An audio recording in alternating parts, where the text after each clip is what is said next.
Então fui meditar em cima de como mulheres especificamente devem e podem desenvolver a sua vocação feminina. É óbvio que eu podia pegar e mudar isso aqui para outra vocação. É um tema bíblico. E dentro do tema bíblico, você vai aplicar a Escritura e aplicar a palavra para diferentes grupos. E certamente há ocasiões em que as mulheres precisam ouvir a respeito do chamado para as mulheres. Então, o que eu quero fazer aqui nessa tarde com vocês é fazer uma espécie de uma caminhada bíblica a respeito da vocação do crente, mas fazendo aplicações específicas para as mulheres, sejam elas já avós, temos algumas, sejam elas mamães, ou sejam elas solteiras ainda a caminho, quem sabe, da construção do lar e da vida comum do lar, não é? A Bíblia é um grande livro que tem uma intenção teológica. Uma intenção teológica. A Bíblia não foi escrita para contar histórias. Ela conta histórias, e as histórias que existem na Bíblia, elas têm um alvo, elas têm um objetivo, elas têm um ponto no qual essas histórias querem chegar e nos ensinar alguma coisa. A maneira como a gente enxerga essas histórias da Bíblia, elas vão então denunciar, elas vão mostrar qual é a nossa teologia, ela é a nossa compreensão teológica. Muitas vezes, quando a gente vai falar sobre esses temas, a gente fala sobre metanarrativas. Então, por exemplo, quando você vai contar uma história, você tem lá quem, quando, como, porquê, todas aquelas coisas que fazem sentido para uma história ter começo, meio e fim, não é? Só que essas histórias, elas têm uma história acima delas, que fazem com que elas tenham um sentido maior essas histórias menores, elas fazem sentido dentro de uma história mais completa. Então, por exemplo, a Bíblia tem um grande enredo que é técnico. A gente diz, olha, se você quiser entender a Bíblia, você tem que entender essas 4 coisas. O Deus que criou, o problema do homem que é a queda, a maneira como Deus redime, como Deus salva o homem e, finalmente, como é que vai terminar a história. Esse é um enredo técnico. Só que existem enredos ou subenredos na Bíblia, e esses subenredos da Bíblia, eles têm começo, meio e fim, e eles funcionam na condição de narrativas, muito mais do que tecnicamente. Eu gosto muito de usar esse exemplo, aprendi com o meu velho professor, Dr. Van Groningen, a respeito dos 10 mandamentos como um contrato de casamento. Não sei se você já ouviu falar disso. Às vezes a gente passa a vida inteira e nunca ouviu a respeito disso, mas os 10 mandamentos são um contrato de casamento. Então, por exemplo, você chega lá em Êxodo capítulo 19, Moisés fala, Deus diz assim, falarás à casa de Jacó, anunciarás aos filhos de Israel, e aí ele diz o que eles vão ser. Verso 5, agora, pois, se diligentemente ouvirdes a minha voz e guardardes a minha aliança, essa é a primeira dica, existe um pacto, e a gente usa aliança no dedo, quem casou usa aliança no dedo exatamente para dizer que há um pacto. Então sereis a minha propriedade peculiar. A propriedade peculiar dá para descrever como o olhar do noivo para a noiva. A minha noiva não olha enviesado para ela, não. Que outro não olhe para ela. Não olhe torto para ela.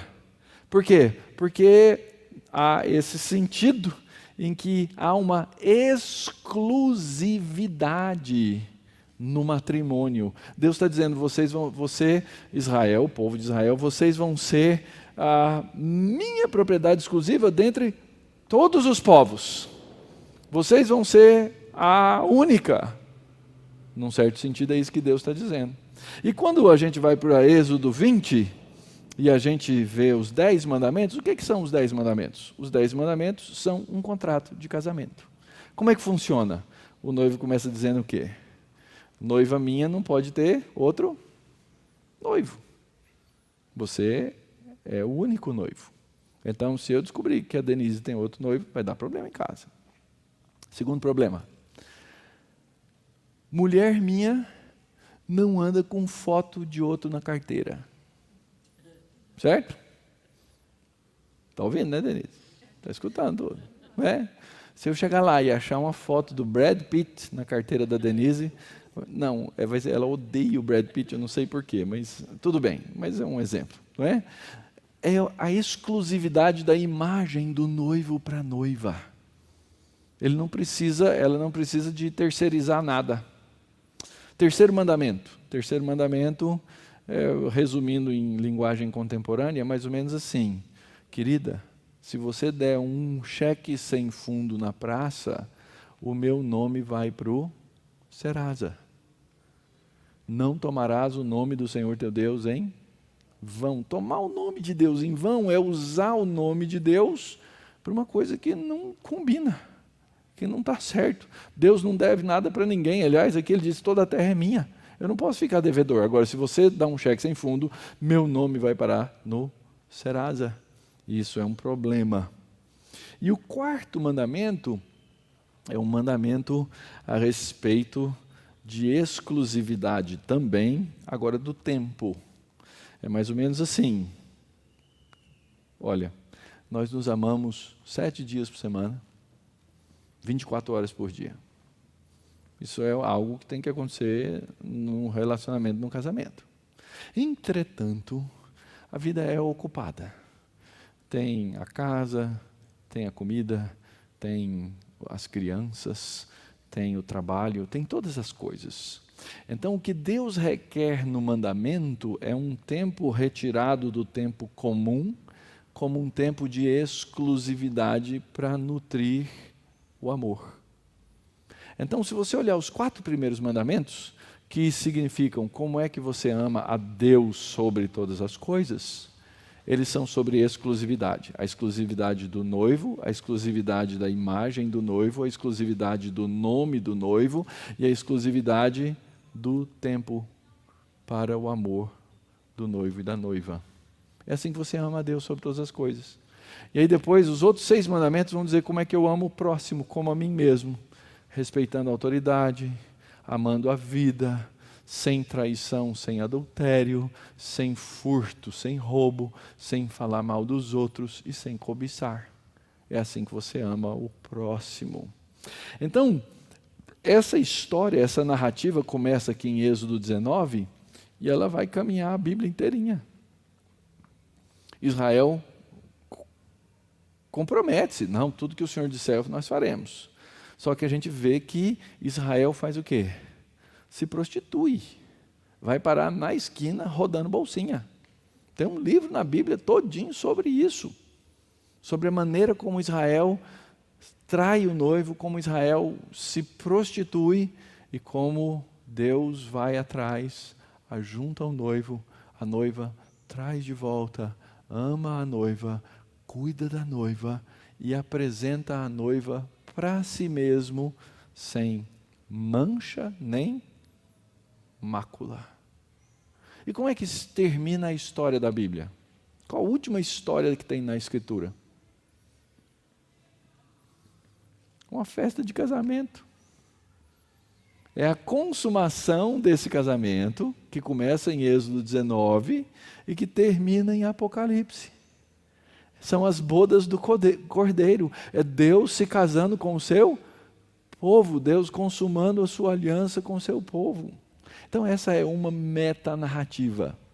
A nossa vida, gente, as nossas vidas, elas são definidas por metanarrativas.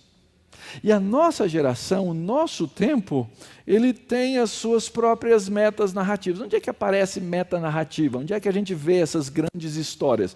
Elas aparecem nas artes, elas aparecem na política, elas aparecem nas opiniões públicas, elas aparecem nas músicas. Todo lugar, tudo que se produz em termos culturais, faz parte de uma história maior. Até aquela música que você ouve que aparentemente não quer te convencer de nada, ela tem uma mensagem, ela tem uma história por trás dela, ela tem um conceito por trás dela. E existem sim certas metas narrativas que dominam a nossa cultura. A minha vontade hoje era de ter trazido para vocês, e confesso, eu não consegui parar para fazer isso, mas ainda vou fazer, tá? É trazer um estudo bem detalhado sobre uma das metanarrativas dominantes na nossa cultura, que afeta todo mundo, homens e mulheres, mas que afeta as mulheres de uma maneira direta, que é o próprio feminismo. O feminismo é uma metanarrativa, o feminismo é uma forma de pensar o mundo. O feminismo é uma forma de idealizar a mulher e idealizar a relação do homem e da mulher. E uma das propostas quase que absolutas do feminismo, dependendo das fases dele, porque a primeira luta do feminismo é para que a mulher fosse igual ao homem, mas hoje já não é isso mais. Hoje o feminismo propõe que a mulher seja mais do que o homem, que ela seja melhor do que o homem. Qual é a primeira coisa que está errada na narrativa? É que homem e mulher precisam o quê? Competir e concorrer. Homem e mulher não precisam competir e concorrer. Na verdade, Deus nos criou, e aqui é a posição bíblica, eu acredito, Deus nos criou numa posição de complementaridade. Homem e mulher se complementam, e na complementaridade é que nós encontramos a nossa definição de papel e que nós conseguimos então caminhar, não disputando um com o outro, apesar do pecado que existe no mundo. Então, a partir de agora, eu vou trabalhar com vocês o texto da Escritura, mostrando esses papéis de homem e mulher e de como é que a gente trabalha na nossa vida cumprindo o nosso papel e a nossa missão. A minha tese é que dentro do contexto bíblico como um todo, no relacionamento de Deus com o seu povo, que é a sua aliança, Ele chamou todos, homens e mulheres, para andar com Ele. Essa é aquilo que eu chamo de vocação primária. Qual que é a sua vocação primária? Andar com Deus. É saber andar com Deus. É saber como andar com Deus. Essa vocação primária é que dá sentido e significado para qualquer vocação secundária. O que é uma vocação secundária? Vocação secundária é aquilo que eu faço na minha vida, no meu dia a dia, não importa qual seja esse papel. Ontem eu falei sobre esse tema para professores, então eu estava falando sobre a vocação secundária deles como o quê? A vocação secundária como o ensino. E se existe uma tarefa estressante nesse mundo, e aqui temos alguns que são desse métier, é ensinar. A gente acha que vida de professor é boa, vida de professor não é boa. Ela é complexa, ela é complicada. E aí a gente chega num ponto da vida que a gente se estressa. Esse estresse, ele é resultado de uma série de fatores, mas fundamentalmente um estresse que vem da falta de entender a minha vocação primária. Isso acontece com professor, isso acontece com pastor. Estou cheio de pastores amigos que estão... A frase do dia agora entre pastores chama-se burnout. Se queimando pelas duas pontas. Mas não é só entre pastores, é com todo mundo. Está todo mundo passando por essas histórias de burnout. Por quê? Porque a gente se desgasta de tal forma em determinadas coisas que a vocação primária fica para trás. O chamado de andar com Deus fica esquecido na chamada vocação secundária que eu tenho. Agora, essa vocação secundária pode ser mãe, a vocação secundária pode ser dona de casa, a vocação secundária pode ser empresária, a vocação secundária pode ser qualquer coisa, gerente de TI. que é uma coisa quase próxima do inferno, né? Fala sério. Porque a culpa sempre é de quem? A culpa sempre é da TI. Eu sei disso, certo? Porque eu culpo a TI todos os dias. Muito bem. Então, a nossa vocação primária é desenvolver a nossa espiritualidade diante de Deus. E eu acredito que a mulher, ela precisa entender o chamado da sua vocação primária para caminhar bem nessa chamada vocação secundária. Vamos lá. Missão e submissão no Éden. Vou começar com essa palavra submissão, porque ela é malquista, principalmente em termos de feminismo. Essa palavra é odiada. O conceito de submissão feminina, ela é odiado no século passado e nesse século. Por que ele é odiado dessa maneira? Porque existe uma nova narrativa que diz assim, a mulher nunca pode ser submissa, porque ela tem que ser ou igual ou melhor. Então, o próprio termo, ele já sofre. Eu queria dar assim, uma mergulhada no texto para a gente entender qual é a chamada missão e qual é a submissão. Vamos lá. Gênesis capítulo 1, verso 26. Nós estamos na narrativa da criação. Deus está lá criando céus, terra, animais, plantas e o ser humano. Chega no verso 26, Deus está criando o homem. Também disse Deus, façamos o homem a nossa imagem, conforme a nossa semelhança, tenha ele domínio sobre os peixes do mar, sobre as aves do céu, sobre os animais domésticos, sobre toda a terra e sobre todos os répteis que rastejam pela terra. Para nesse verso, não lê o resto não, olha para mim. Se a gente lesse só até aí, o que ia acontecer? Dentro da narrativa feminista, que é uma narrativa que domina o nosso mundo, está vendo como a Bíblia é machista? Fala em Deus criar quem?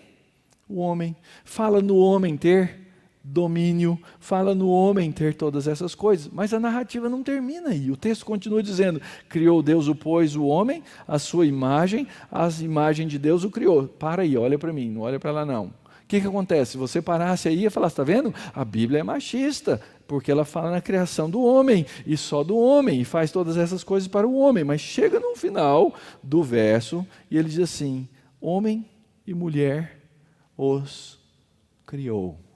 E é aqui que nós entendemos que a Escritura nos apresenta uma condição e uma posição de complementaridade entre homem e mulher. E complementaridade significa que eles juntos formam uma unidade. Essa é a ideia, esse é o conceito básico inicial. E aí então, verso 28, Deus os abençoou e lhes disse. E aí ele fala aos dois, sede fecundos, multiplicai-vos, enchei a terra, sujeitai-a. O grande ponto aqui é que não é possível cumprir a missão sozinho. O homem precisa da mulher, e a mulher precisa do homem para cumprir a missão que foi dada a ambos. Então, em termos de missão, a gente entende que homem e mulher têm a mesma missão. Onde é que fica a submissão? A submissão vem de um conceito que é bíblico, que vai começar aqui, vai se estender pela Bíblia toda, no qual, dentro da raça, é necessário que haja liderança. E a liderança masculina, ela é apontada na Escritura. Não vai cair, gente, é só o vento, tá? Fiquem tranquilos, eu já estou até acostumado. Então, a liderança masculina, dentro dessa missão específica, que é a missão de encher a terra, que é a missão de espalhar a imagem de Deus, porque você tem que entender o que Deus queria fazer aqui. O alvo de Deus, lembra, o homem e mulher foram criados à imagem e à semelhança de Deus, certo? Quando Deus diz assim, sejam fecundos, se multipliquem e enchem a terra, encher a terra do quê? Da imagem e semelhança de Deus. Deus queria ver a sua glória em toda a terra, dando uma missão ao primeiro casal, para que eles espalhassem a imagem de Deus por toda a terra, tendo os seus filhos. Ou seja, a missão ela é impossível sem homem e mulher. E vocês veem como a cultura e as narrativas dominantes hoje, elas são destrutivas do plano original de Deus? Por quê?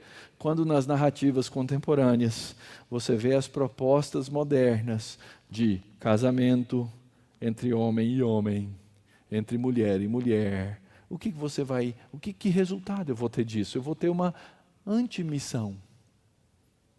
Aliás, tem um texto de Paulo em 1 Timóteo que ele fala assim, que tinha gente que seguia ensino de demônios que proíbe o casamento. Eu li aquele texto e eu falava assim, não estou entendendo, por que os demônios têm interesse em proibir o casamento? Ora, os demônios têm interesse em proibir o casamento porque eles detestam a missão de Deus. Então, não ter casamento, não se casar, não se unir da maneira como Deus provê, não existir a unidade, deixa o homem pai e mãe, se une à sua mulher e os dois se tornam uma só carne, sim, é uma reação, uma ação demoníaca, não tenham dúvida disso. A maneira como a gente vai lidar com isso vai variar, mas que é. E nós estamos então dentro dessa metanarrativa do nosso tempo moderno, no qual aquelas coisas que são a missão de Deus estão absolutamente distorcidas para que aquilo que Deus pretendia desde o começo não aconteça. Isso aconteceu por quê? Porque a missão foi distorcida pela queda. É aquilo que nós chamamos de a entrada do pecado no mundo. Ora, o pecado entra no mundo pela mão de quem? Satanás. Satanás faz a proposta, Satanás coloca nos ouvidos, sim, da mulher, conceitos e ideias, e a mulher ouve os conceitos, ela entrega-se para o conceito errado, e ela cai. Quando ela cai, ela traz sobre si e sobre o homem a maldição do pecado. Se você olhar lá na sua Bíblia, em Gênesis capítulo 3, diz que a mulher foi, tomou, comeu, que deu ao seu marido, e ele também foi e comeu. A minha pergunta para vocês, público feminino aqui presente, é a seguinte: de quem era a responsabilidade naquela situação? Do homem. Quando Deus volta ao jardim, Gênesis capítulo 3, e o homem se esconde de Deus, Deus chama quem a responsabilidade primeiro? O homem. Ora, eu estou falando dessa narrativa bíblica e desse conceito bíblico, que já também é um conceito que na nossa cultura e na nossa sociedade é o quê? Inaceitável. Porque se eu estou numa narrativa, no mundo moderno, no qual a mulher tem que ser ou igual ou superior ao homem, a ideia de que o homem é o responsável e é o cabeça não funciona. Então, a narrativa é o quê? Machista. Sociedade patriarcalista. Você vai ouvir esses termos o tempo inteiro. Porque nós estamos imersos nessa narrativa. A igreja, gente, é um bolsão no qual essas narrativas não podem e não devem entrar, e no qual, sim, nós pensamos diferentes do mundo. É por isso que o mundo olha para nós e diz assim: vocês são loucos. É isso que o apóstolo Paulo diz. O apóstolo Paulo diz: olha, o evangelho é loucura, o evangelho é doido. Você vai lá na universidade e explica para um colega, uma colega sua, esse conceito bíblico, sem que ele nunca tenha tido noção do evangelho. Ele vai virar para você e vai falar o quê? Você é louco, você é doido. Ninguém no mundo mais pensa assim, exceto os loucos cristãos. Porque o evangelho e toda a sua mensagem é sim uma loucura.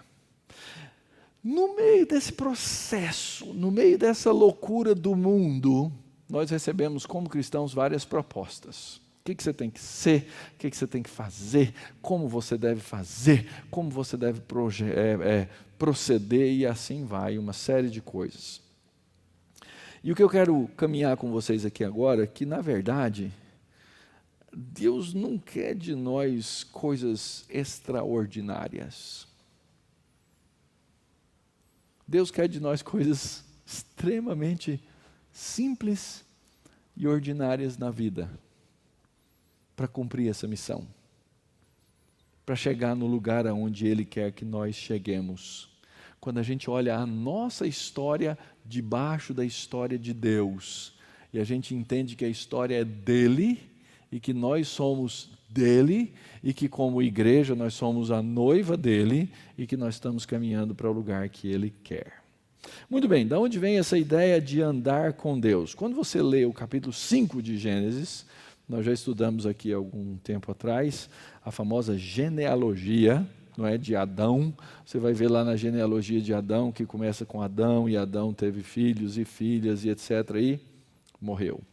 E o fulano, os filhos de Adão, tiveram filhos e filhas, e morreu. E teve filhos e filhas, e viveu tantos anos, e morreu. Genealogias na Bíblia, elas estão lá com um propósito.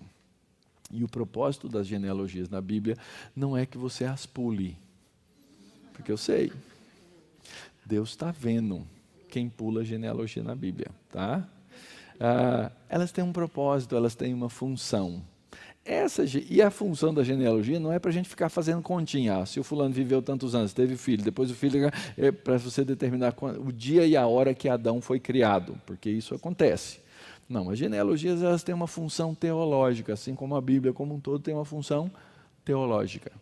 E assim como a Bíblia tem uma função teológica, no texto de Gênesis capítulo 5, o autor queria mostrar algumas coisas. Primeiro, que de fato o que Deus tinha dito ia acontecer. O homem vivia, nascia, tinha filhos e morria. Esse é um ponto claro da genealogia. Só que você vai lendo a genealogia e chega lá na frente e aí tem esse verso, e andou Enoque com Deus e já não era. O que você esperava na leitura é, e ele viveu tantos anos, teve filhos e filhas e morreu, né? Mas ele não morreu. Aconteceu algo diferente. O texto diz, e andou Enoque com Deus. Ele anda com Deus, e ele já não era, porque Deus o tomou para si. Acontece uma coisa sobrenatural dentro daquela agora naturalidade da morte, uma geração depois da outra. Foi, viveu, teve filho, morreu. Foi, viveu, teve filho, morreu. Aqui não. Enoque anda com Deus. O autor de Hebreus, lá em Hebreus 11:5, está projetado o texto aí, diz que pela fé, porque ele cria em Deus, Enoque foi trasladado para não ver a morte. Não foi achado, porque Deus o trasladara, porque antes da sua trasladação obteve testemunho de haver agradado a Deus. Qual que era o segredo da diferença na vida de Enoque? Ele tinha uma coisa chamada fé. E o que é fé? Fé é confiar em Deus. Significa que os outros antes dele não tiveram fé? Não, a Bíblia não diz isso. Mas aqui a lição que fica para nós é que a fé é capaz de nos livrar da morte. A fé é pela instrumentalidade da fé que nós podemos ser livrados da morte. Então, o leitor da genealogia, essa que você pulou na sua leitura da Bíblia, ele ficou surpreso. E se você tivesse lido, você também ficaria surpreso. Você ia fazer a pergunta, mas que coisa interessante, né? Ele teve fé e ele foi levado por Deus, Deus o tomou para si, e o segredo desse negócio de ter fé é que ele andou com Deus. Aqui começa então a desenvolver-se esse caminho de andar com Deus, que é o que eu definiria como a nossa espiritualidade bíblica. Espiritualidade bíblica significa aprender durante a vida a andar com Deus. Da onde veio essa história? Essa história veio lá do jardim. Se você voltar 2 capítulos na sua Bíblia, diz o texto assim, que o homem, Adão e Eva, depois de terem pecado, quando ouviram a voz do Senhor que andava pelo jardim na viração do dia, eu fico imaginando como é que não era essa vida de Adão e Eva, todos os dias, no fim da tarde, ter um encontro com Deus. E caminhar pelo jardim, observar o progresso do trabalho. Você lembra que Deus havia colocado o homem, lembra, a gente já leu a missão, ser fecundo, multiplicar encher a terra, sujeitar e dominar, não é? Qual que era a ideia? Eles estavam num jardim iniciado por Deus e eles iam fazer o que com aquele jardim? Expandir o jardim. O jardim tinha que encher a terra inteira, toda a terra. Ambos, homem e mulher, chamados para isso, eles andavam com Deus e como filhos de Deus, eles olhavam como o pai deles fazia as coisas e eles imitavam o pai deles. De onde é que Paulo tira essa expressãozinha? Sede, pois, imitadores de Deus como filhos amados. Exatamente daqui, gente. De andar no jardim, olhar, olha a plantação de tomates, olha o que aconteceu aqui, como é que foi isso? E Deus dizer, façam dessa maneira ou façam daquela maneira. Desenvolvam seus dons, desenvolvam seus talentos, desenvolvam suas capacidades. Plantem, expandam, façam crescer esse jardim, tenham seus filhos e continuem me imitando.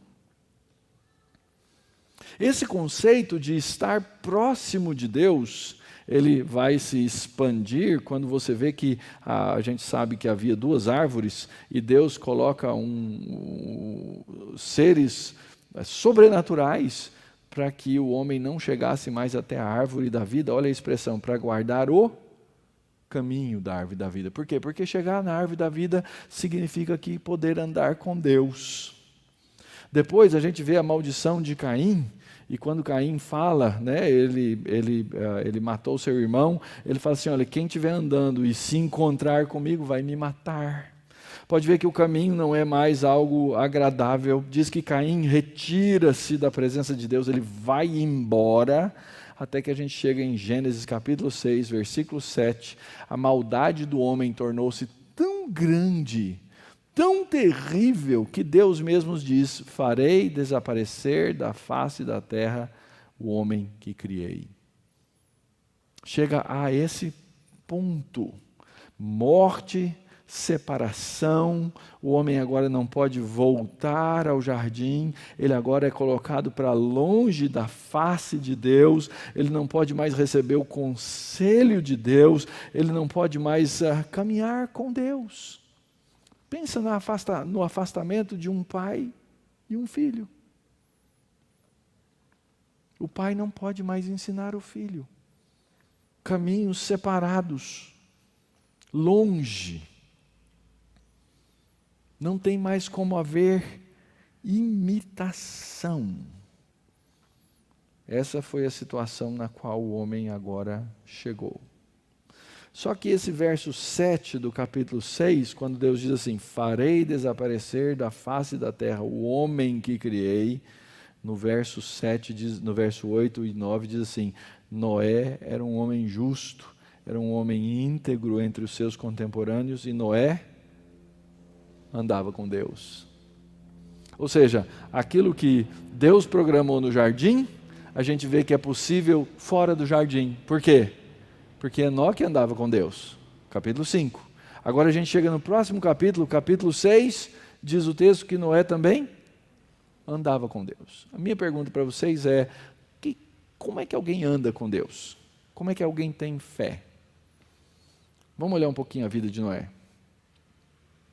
Noé, alguns alegam, dizem que até a época de Noé não existia chuva. É uma probabilidade interpretativa. Não há nenhuma evidência no texto de que ele estava perto de um grande curso de água, de um mar. Mas Deus chega para Noé e fala assim, Noé, eu quero que você construa uma arca.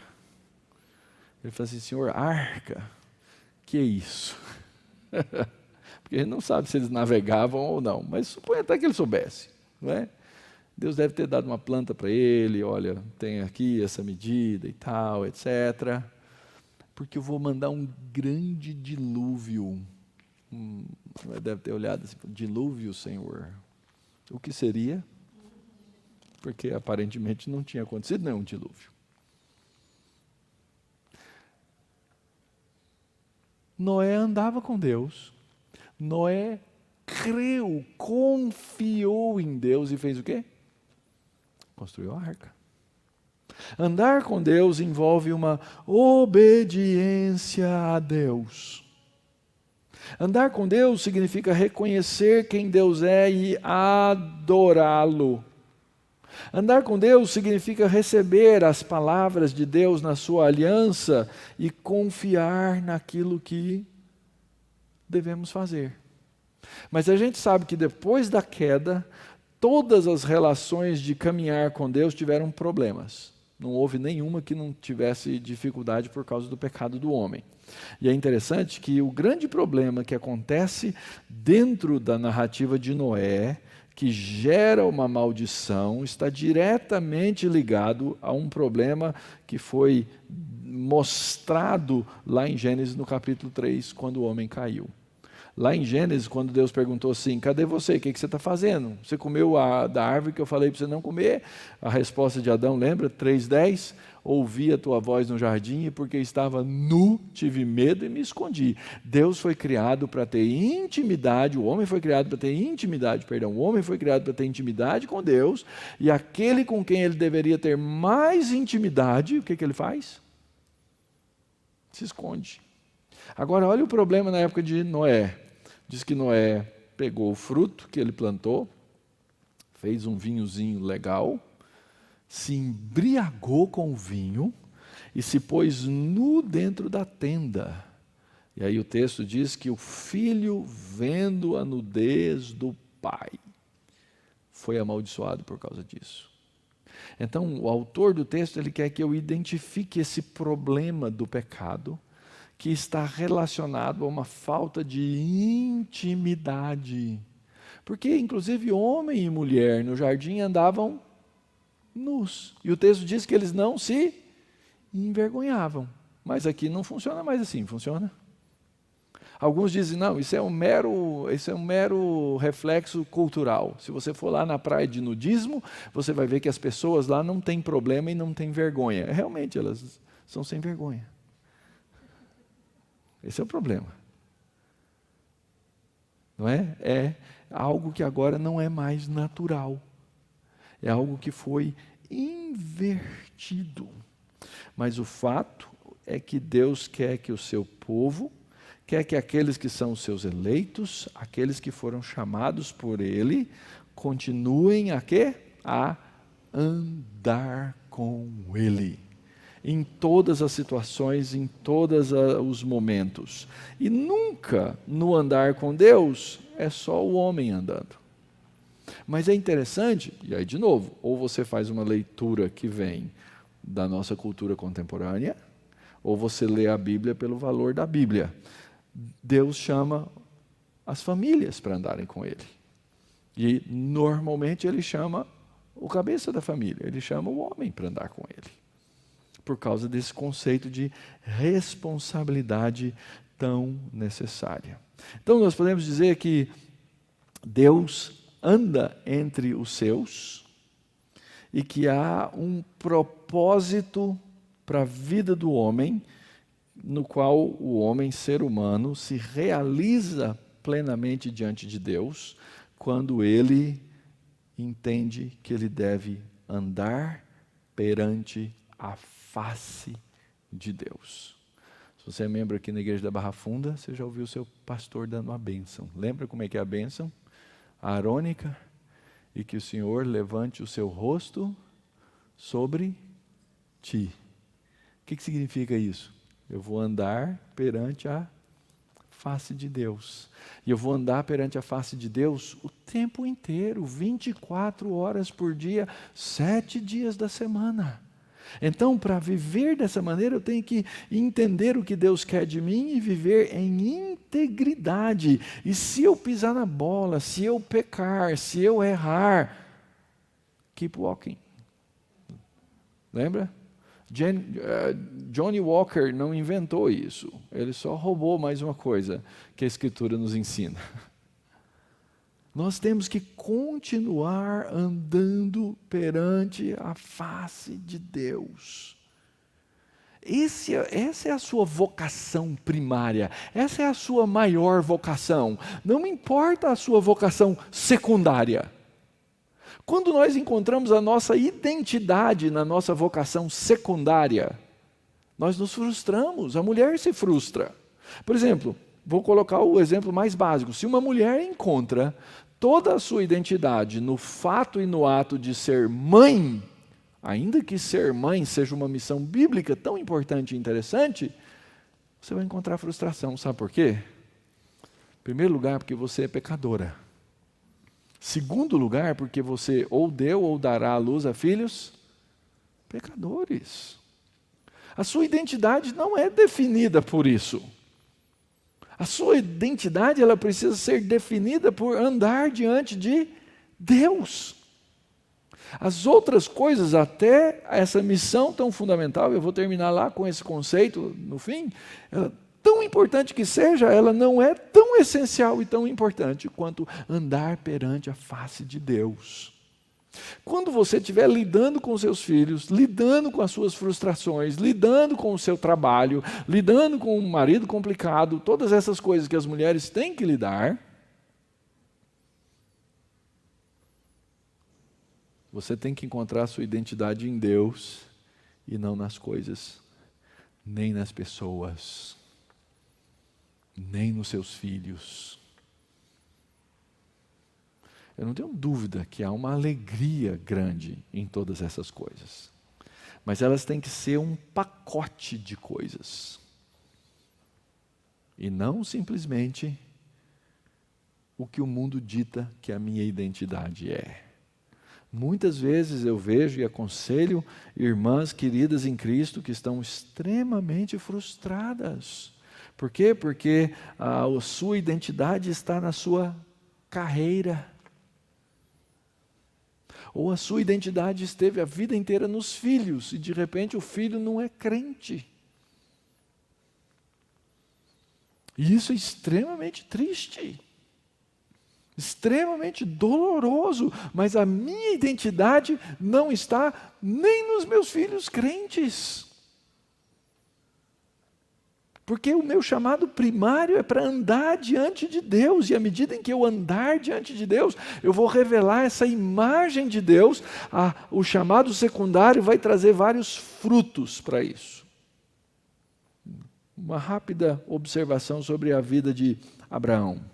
Abraão recebeu o mesmo chamado de andar na presença de Deus. É que às vezes a gente olha para o texto em português e a gente não vê. No texto original você vê com clareza. Porque quando Deus diz assim, ora, disse o Senhor a Abraão, sai da tua terra, sabe qual é o verbo que é usado aí?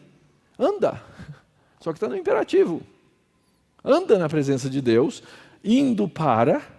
Sai da tua terra, sai da tua parentela, sai da casa do teu pai e vai, de novo, o mesmo verbo, para uma terra que eu vou te mostrar. Eu vou fazer de você uma grande nação, eu vou te abençoar, eu vou te engrandecer. Deus chamou Abraão para ser o quê? Uma bênção.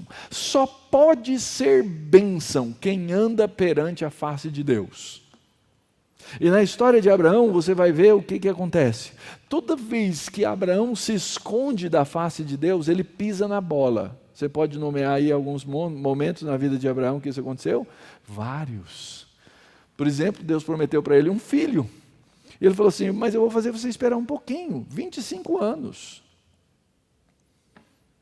A frustração de não se completar por ter filhos foi tão grande que ele e a mulher, que também buscava identidade nos filhos, fizeram o quê?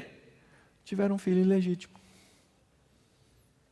A confiança em determinados momentos foi tão pequena, e, olha, Sara, pensa na mulher modelo, estaria em qualquer passarela da moda. Por quê? Porque o nosso século também idealiza as mulheres. Assim como eles idealizavam. Abraão pensou assim, nossa, minha mulher é tão bonita, que quando eu chegar no meio desse povo, eles vão me matar para ficar com ela. Eu não sei se ela é tão bonita assim, mas ele pensou. Ele idealizava as coisas dessa maneira. Ela é tão bonita que o cara vai me matar, então eu vou falar que ela é minha irmã. Olha que plano genial, hein? Fala sério. E todas as vezes que Abraão fez, e ele fez 2 vezes, depois o filho dele imitou e fez a mesma coisa, sabe o que aconteceu? Ele amaldiçoou as pessoas. O Abraão, que foi chamado para ser uma bênção, amaldiçoou as pessoas à sua volta, porque resolveu esconder a sua face de Deus. para não andar diante da face de Deus como se Deus não estivesse olhando. Então ele trouxe maldição sobre aquela mulher que ele tomou como mulher ilegítima. Ele trouxe maldição sobre aquele filho que ele teve com ela. E essa história de maldições, ela caminhou na face da terra. E nós precisamos entender isso. Nós somos definidos no nosso papel quando nós andamos perante a face de Deus. Aqui eu quero que vocês olhem lá no finzinho, Gênesis 17, capítulo 1. Sabe quantos anos Abraão tinha? 99 anos. Deus chamou ele quando ele tinha 75. Já fazem 24 anos. Abraão já bem mais velho, não é? E ele diz: Abraão, eu sou El Shaddai. Eu sou Deus Todo-Poderoso. Você precisa aprender a confiar em mim e não em você mesmo. Você precisa aprender a confiar em mim e não nas suas técnicas. Você precisa confiar em mim e não nas suas mentiras. E olha só o chamado de Deus para Abraão no finalzinho do verso: anda na minha presença. O chamado de Deus é sempre esse, minhas irmãs queridas: andar na presença de Deus nas circunstâncias do nosso cotidiano. Não importa o que você esteja fazendo, não importa a sua profissão, não importa a sua carreira, não importa o que você entenda como seu chamado, você precisa ter prioridades e escalas nas quais você possa aprender a servir a Deus e que você faça isso com compromisso. Eu acho esse outro ponto interessante na vida de Abraão. Finalmente Abraão e Sara têm um filho. 25 anos de espera. Deus chega para Abraão e fala assim: Abraão, só tem um negocinho aí que eu não te contei antes. Fala, Senhor. Eu quero que você pegue o seu filho, seu único filho, e o sacrifique. Mesmo que você tenha 5, pensa se Deus pedir isso de 1 para você. Qual vai ser a sua reação? Deus, o Senhor não está sendo no mínimo razoável. No mínimo razoável. É isso que eu vou dizer para Deus. O Senhor não está sendo nem razoável.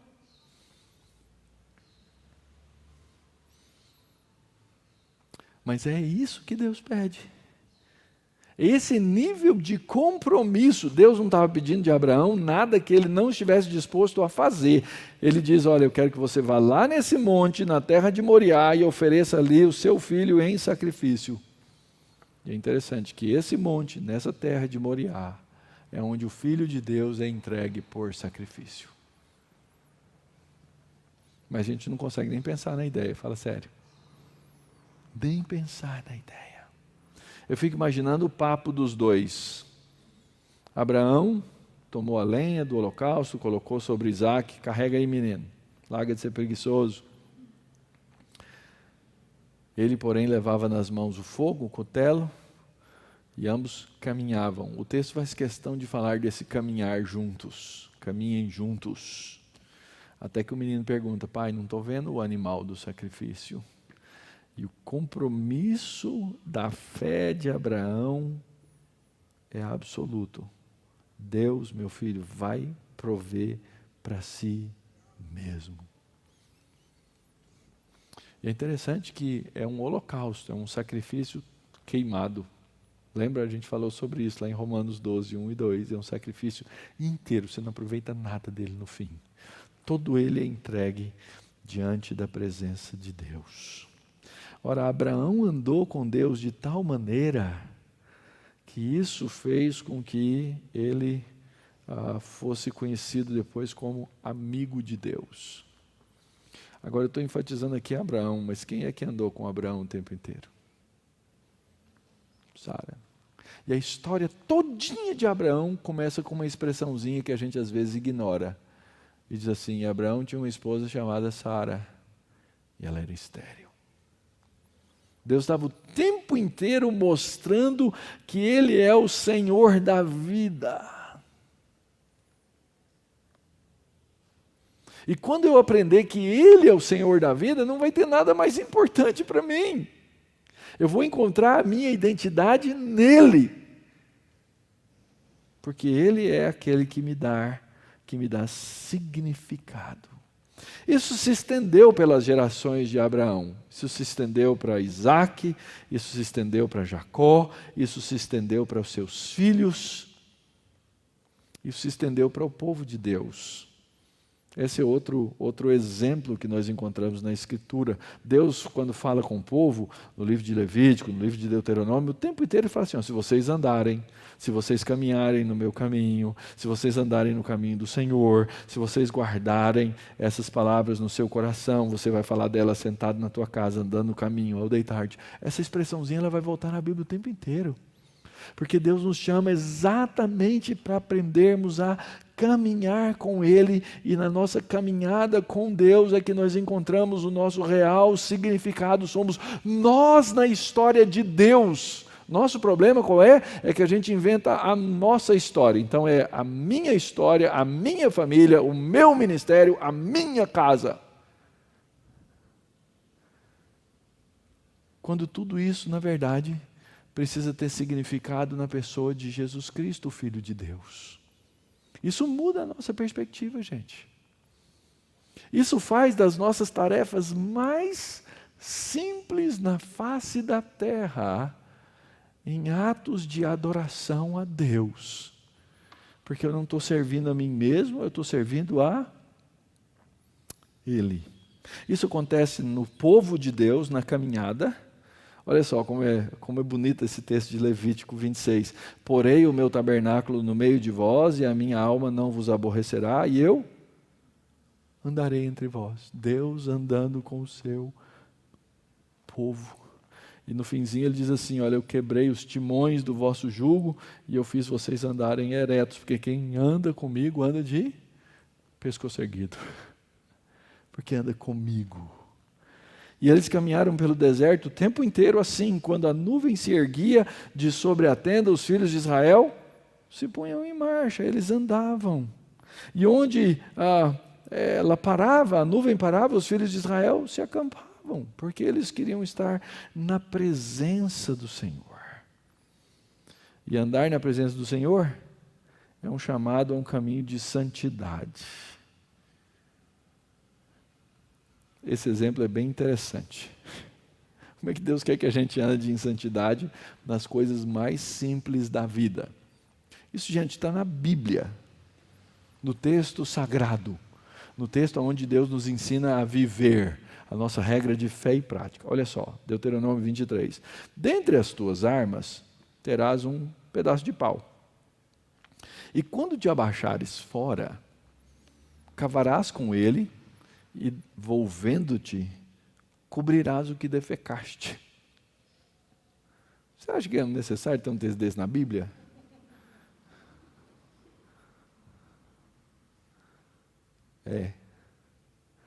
Senão não estava aí. Deus ama a ordem. E como Deus anda no meio do seu povo, ele diz assim, verso 14, porquanto o Senhor teu Deus anda no meio do teu acampamento, então ele não quer pisar em caca. Já pisou? Não tem o que limpa, né? Fala sério. Nossa, não tem trem que dá mais raiva. Fala sério. Você fica marcado por aquilo que cheira mal. Por quê? Porque Deus anda no meio do teu acampamento. Deus orienta, Deus organiza. Deus dá sentido, Deus dá significado à sua vida. Essa busca que a gente tem de coisas vazias, Deus enche todas as coisas com um significado que só pode vir dEle. Porque Deus anda no meio do teu acampamento.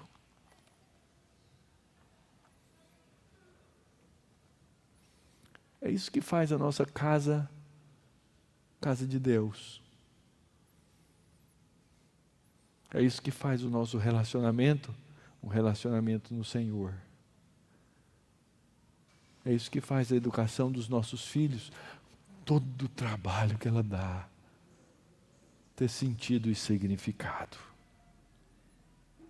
Nós fomos chamados para andar com Deus. O primeiro salmo da Bíblia, que era o primeiro hino do inário de Israel, as crianças aprendiam a andar com Deus. Olha só, bem-aventurado o homem. Quem que é o bem-aventurado? Bem-aventurado é o homem que tem a paz de Deus, que tem o sorriso de Deus, que tem o rosto de Deus sobre si.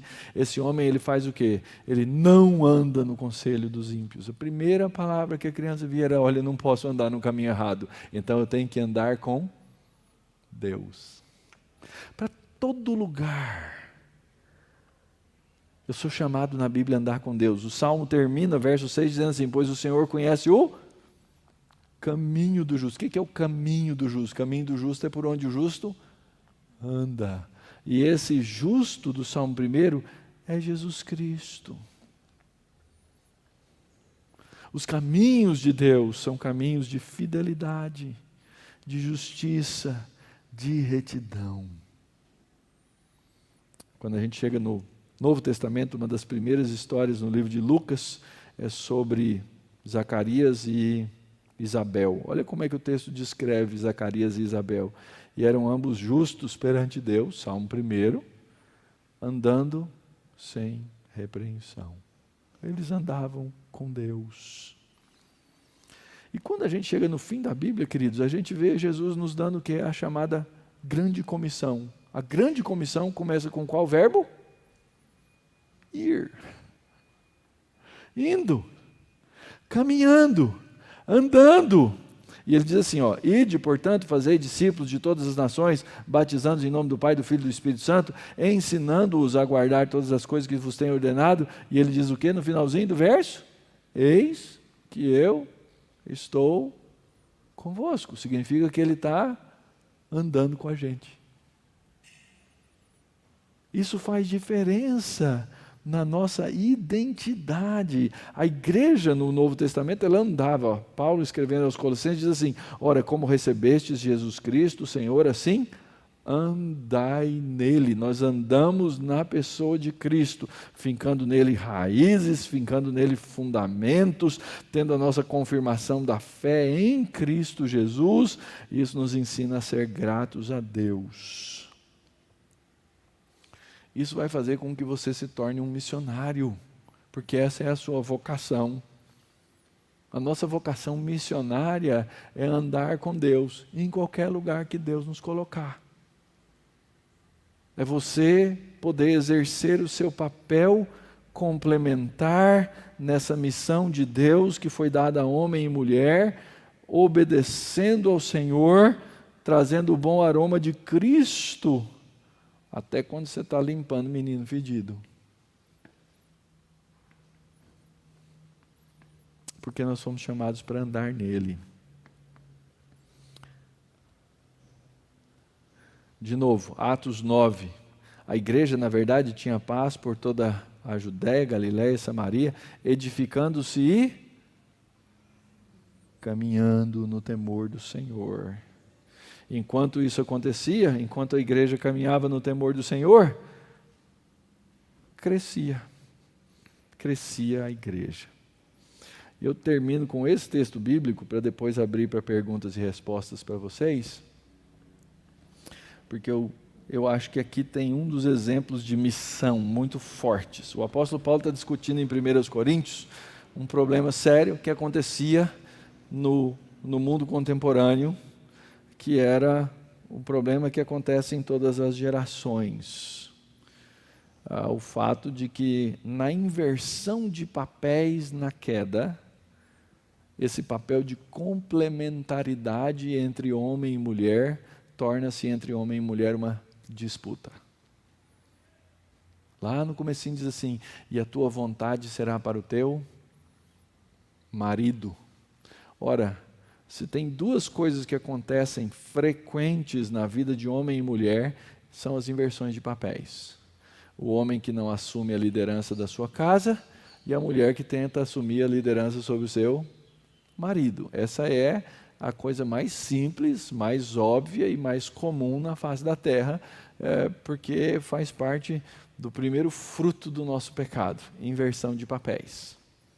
Muito bem, Paulo está dizendo, olha, cuidado, eu quero lembrar vocês de algumas coisas. Primeiro foi formado Adão, depois Eva. Então, ainda que ambos fossem ou foram criados à imagem de Deus, o que Paulo está nos dizendo é que há uma função de complementaridade e o homem ter sido criado primeiro o colocou na posição de liderança. E Adão não foi iludido. A mulher enganada caiu em transgressão. O que você acha que é pior? O que Adão fez ou o que a mulher fez? O que Adão fez, porque a mulher, ela sim, foi iludida. Ela se enganou. Agora, Adão não foi iludido. Ele pecou consciente. É bem pior. Ele não foi iludido, ele pecou. Só que aí Paulo diz assim, mas a mulher, ela é preservada através da sua missão de mãe. Essa é uma missão que não tem como retirar do papel feminino. E aí sim, nós vamos ter que, quem sabe, olhar culturalmente como é que isso funciona. Porque às vezes sim, a gente tem estereótipos de missão da mulher e de missão do homem que são determinados pelo século e pela cultura. Mas existe para a mulher uma missão de mãe. Sabe por quê? Porque o homem não pode dar luz a filhos. E se a sociedade, se as mulheres na sociedade em geral começarem a dizer assim, não, nós não queremos mais ter filhos, nós vamos ter um problema geral na humanidade. E se as mulheres cristãs começarem a dizer, não, nós não queremos mais ter filhos, nós vamos ter um grande problema, com certeza. Então existe uma missão específica, mas essa missão ela só tem real fruto se essas coisinhas acontecerem, essas coisinhas que estão aí no final acontecerem. Se ela permanecer em fé, se ela permanecer no amor, se ela praticar a santificação e ela souber agir com bom senso. Mas pastor, de onde que a gente tira essas coisas? Da Escritura, da imersão na palavra de Deus. Agora, se você virar o rosto e começar a olhar a metanarrativa do mundo, a metanarrativa lá da universidade, a metanarrativa da mídia, a metanarrativa dos livros que são colocados diante de nós o tempo inteiro e que não tem fundamento na Escritura, nós vamos acabar exercendo o papel inverso. Papel inverso. Então, em resumo, não importa o que você faça. Não importa o lugar onde você exerce o seu trabalho, seja ele qual for. Sabe por que eu estou dizendo isso? Porque a nossa cultura e a nossa sociedade, ela faz pressão sobre as mulheres. Pressões terríveis e antibíblicas. Primeiro erro que eu acho que todo mundo, viu gente, isso é para todos nós, tá? Que a gente incorre, é que nós criamos os nossos filhos homens e as nossas filhas mulheres exatamente da mesma maneira. Nós damos exatamente a mesma educação para o menino e para a menina. Mas o que acontece no final das contas? A mulher precisa exercer um papel diferente que ela não aprende na educação que a gente dá. Não aprende. Porque são coisas que só se aprendem em casa, na verdade. São coisas complicadas. O ser mãe, não adianta você ter um PhD. Não muda nada. Não muda nada. Mas também não muda para ser pai. Talvez um PhD coloque você melhor num mercado de trabalho. A Raquel não sabe, mas de vez em quando eu falo de você, viu? Mal ou bem, mas falo. Raquel trabalhou a vida inteira lá no Mackenzie. Desde que eu estou lá, eu lembro da Raquel. E não eram jornadas curtas. Mas um dia ela surpreendeu todo mundo. Ela disse assim, estou indo embora. Todo mundo ficou assim, hã? Quem faz isso? Porque ela resolveu que era a hora de cuidar das filhas dela melhor. E não tem nada mais nobre do que isso. É chamado. É o que Deus nos chama para fazer. Mas às vezes a gente também idealiza as coisas. A missão de mãe é muito específica. As outras missões, que a gente chama de missões domésticas, elas não são tão específicas. E aí sim, aí a sociedade pode se tornar invertida, pode se tornar chauvinista, pode se tornar uma série de coisas. Antigamente, era importante para uma mulher saber costurar. Por quê? Porque não tinha quem fizesse roupa, mas hoje você vai no Walmart e compra roupa. Então, ainda que a Denise tenha uma máquina de costura, eu não vou obrigar ela a aprender a costurar. Até mesmo cozinhar. As pessoas colocam assim, não, a mulher ideal no mundo, ela tem que saber fazer essas prendas domésticas. Isso é uma idealização. A Revolução Industrial mudou o mundo.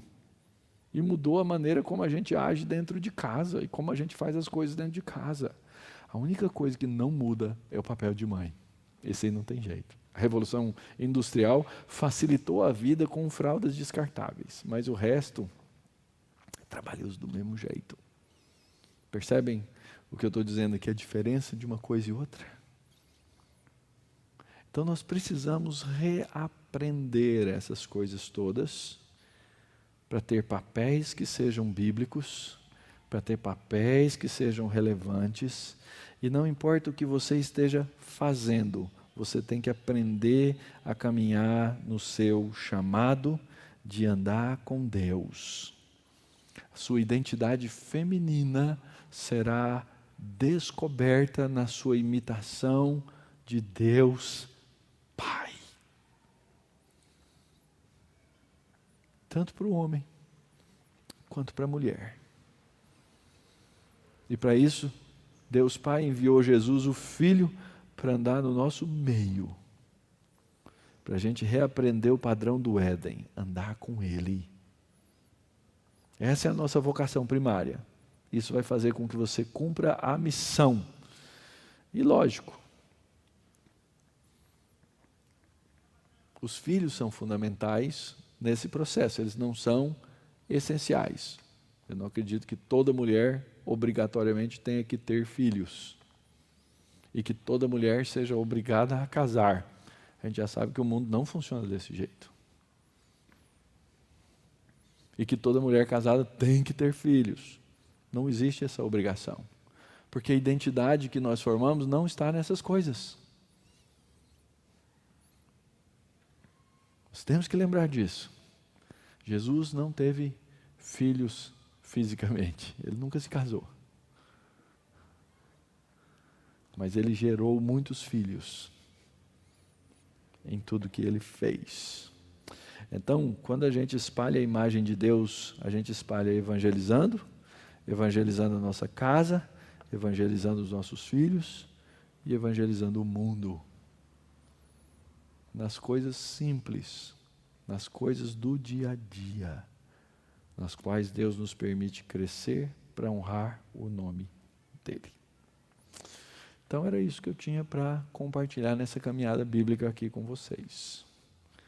Como Deus trabalha para que nós possamos, nas coisas ordinárias da vida, glorificar o nome dEle.